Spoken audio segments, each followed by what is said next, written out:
இந்த பொள்ளாச்சி நகரில் கோவை, நீலகிரி, திருப்பூர், ஈரோடு ஆகிய 4 மாவட்ட மக்களுக்கான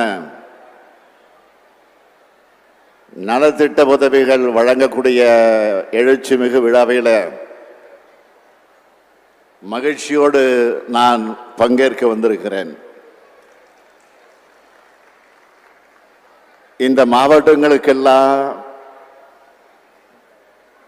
நான் தேர்தல் காலத்தில் கொடுத்த வாக்குறுதிகள் பலவற்றை